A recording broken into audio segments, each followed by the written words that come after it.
کہیں اور یہ کام نہیں ہوا، نہ گورنر ہاؤس، نہ چیف منسٹر ہاؤس، سارے صوبوں میں، مگر ٹارگٹ اگر بنا تو وہی جگہ بنی جہاں سے پاکستان کی بنیاد کو کمزور کرنے کے لیے بات ہوئی۔ یہ وہی لوگ ہیں جو جا کے سرحدوں پہ حفاظت کرتے ہیں، ان کے اوپر حملہ کرنا مطلب یہ ہوا جو ہندوستان کی فوج نہ کر سکی وہ کیا گیا۔ اور پھر ہم بات کرتے ہیں جو لوگ سالہ سال پاکستان نہیں آتے، جو لوگ پاکستان شاید ان کے اتنے روابط نہیں ہیں، جو پاکستان سے باہر بیٹھے ہیں اور یہ جو پاکستان کے اندر بیٹھے ہیں، ان کا بھی ذرا سوچئے۔ جن لوگوں نے کہا کہ جی ملٹری کورٹس بن گئے، ملٹری کورٹ سے سزائیں ہو گئیں، کیا یہ پہلی دفعہ ملٹری کورٹ سے سزائیں ہوئیں یا کئی سو لوگوں کو 2018 سے لے کے 2022 اپریل تک جو سزائیں دی گئیں اس کا کسی کو یاد نہیں؟ کیا ان لوگوں نے جو باہر بیٹھ کے سوشل میڈیا کے اوپر ٹویٹ کرتے ہیں، انہوں نے کبھی کشمیر کی بات کی؟ جب آرٹیکل 370 لگایا گیا مقبوضہ کشمیر کے اوپر، کیا انہوں نے غازہ پہ جو بچے، عورتیں، ہسپتالوں کے اوپر حملے ہوئے اور لوگوں کو شہید کیا گیا، کیا انہوں نے تب بھی ٹویٹ کی؟ ایسے لوگ اپنے آپ کو اگر پاکستانی کہتے ہیں، جو لوگ جب پاکستان کے اوپر سینکشن لگنے کی بات ہوتی ہے تو میں تو سمجھتا ہوں کہ وہ پاکستانی نہیں ہیں اور اس معاشرے کو بھی ان کا بائیکاٹ کرنا چاہیے۔ میں یہ بھی گزارش کرنا چاہوں گا کہ ہم نے یہ ایک سلسلہ چلایا جس میں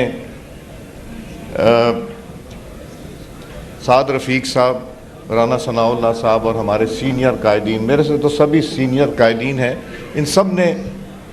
سیاسی سلسلہ یہ چلایا کہ تلخیاں اپنی جگہ مگر بات چیت ہونی ضرور چاہیے۔ اور وہ جماعت جس نے 3.25 سال بات کرنے سے انکار کیا، انہوں نے جب اپیل کی، اپوزیشن نے جب اپیل کی اور ذمہ داری اسپیکر کے دفتر پہ ڈالی، تو میرا تو کام یہی تھا کہ میں حکومت پاکستان کو پیغام پہنچاؤں۔ میرا رول بڑا لمیٹڈ رول ہے، ان کو فیسیلیٹیٹ کرنا، ان کو بٹھانا، ان کی بات چیت کرانا، مگر گفتگو کیا ہوتی ہے یہ ٹریجری اور اپوزیشن فیصلہ کرے گی۔ تو میں نے جب پرائم منسٹر شہباز شریف صاحب سے بات کی کہ جی یہ اس طرح کا مجھ سے رابطہ کیا گیا ہے، انہوں نے قائد محترم سے مشورہ کر کے انہوں نے اجازت دی اور ایک ہائی لیول کمیٹی بنائی، جو ہائی لیول کمیٹی بیٹھ کے گفتگو کرے گی۔ مگر اس سے پہلے میں گورنمنٹ کو خراج تحسین پیش کرنا چاہوں گا۔ یہ خواجہ سعد رفیق صاحب 2.5 سال، خواجہ آصف صاحب کو میں نے پہلی دفعہ 2002 میں راوی کے پل پہ جلسے میں آنے کے لیے ہتھکڑیاں لگی دیکھی، اور خواجہ صاحب مسکرا رہے تھے، اور خواجہ آصف صاحب کو ہم کچہری جب گئے ان کے ساتھ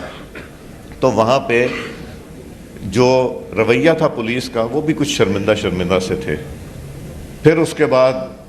یہ 2018 والی حکومت کے مہمان رہے رانا ثناء اللہ صاحب، یہ ان کو ان کی آنکھوں میں